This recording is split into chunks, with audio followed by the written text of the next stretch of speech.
Hi, welcome to the True Mouse Games YouTube channel. In this episode of RPG Snippets, we will be talking about an organization that I have used as the main villain in a role-playing campaign that I ran for about 3 years. This organization is a cult, an evil cult, that calls himself the Brotherhood of the Knowing Ones.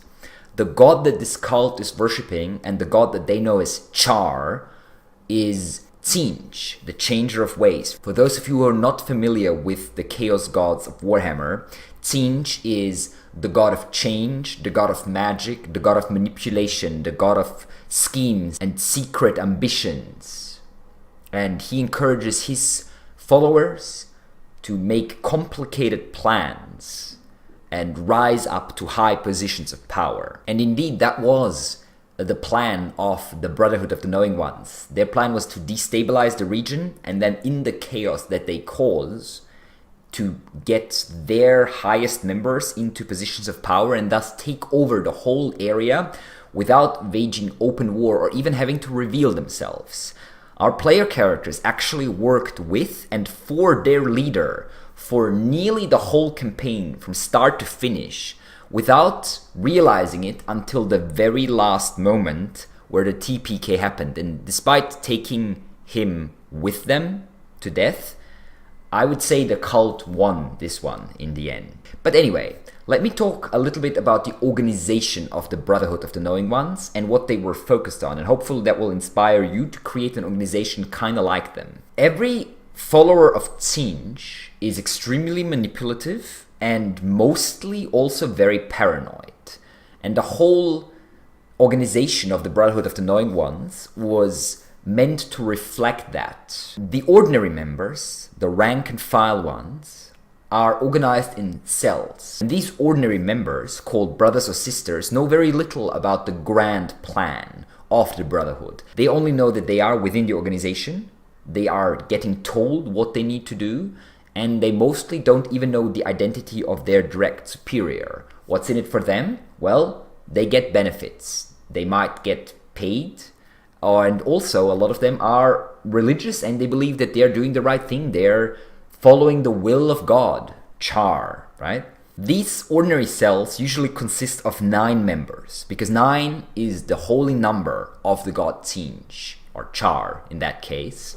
And a cell of these ordinary brothers and sisters is led by a person known as an Adeptus Minor, a minor adept, basically, who is the leader of the cell. And most of the cell members don't know his identity. He knows the identity of his entire cell, of course. And he himself receives orders from one of the Adeptus Maiores, so a major adept, so to speak. Those minor adepts know some of the plans of the Brotherhood, especially the ones that they are participating in, and they know what the end plan is. They do not know enough that they could reveal the large plan itself, reveal what exactly is going to happen, and reveal who their superiors are once again. Minor adepts only know usually 1 or 2 other minor adepts that they are working together with closely. 5 to 10 of those minor adepts are led by an Adeptus Major, so a major adept. Those are already aware of very, very large parts of the great plan, and they also know 1 or 2 of the other Adeptus Maiores. They obviously also know the identity of all the Adeptus Minores that work under them, and most often they also know the identity of every single member of the cells that their minor adepts are overseeing.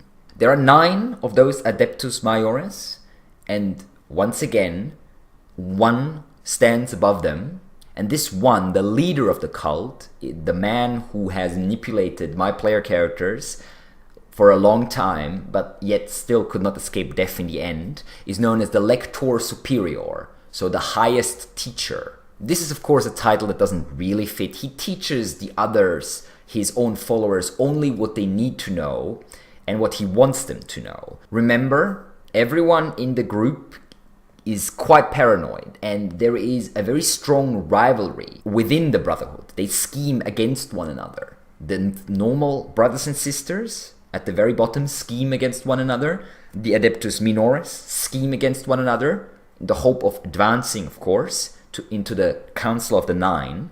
And then the Nine themselves scheme against one another and also against the Lector. And that whole structure, which was created by the Lector as commanded by his god, is there for two purposes. One, to cause even more chaos, and two, to assure that only the most manipulative and most cunning members are at the very top, and that's exactly how the Chaos God wants it.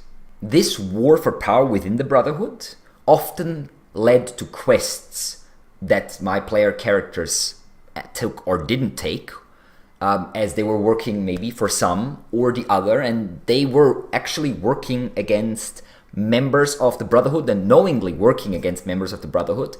But what they often did not realize is that they were only working against members of the Brotherhood because other members had unveiled these members to them to take them out, then maybe take their position or take their belongings.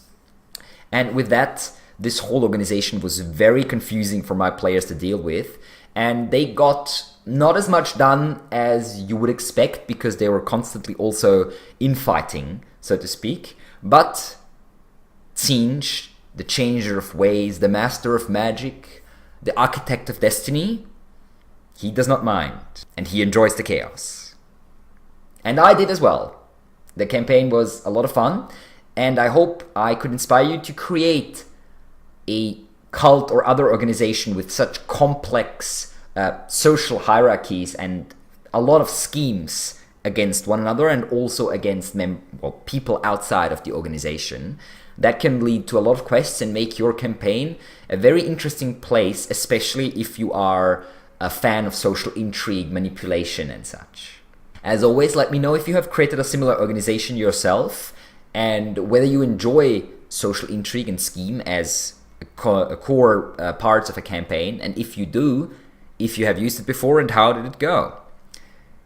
And always, if you liked our content, subscribe to our channel, and we will be running one-shots and campaigns and uploading other GM tips and GM musings and other RPG snippets in the future.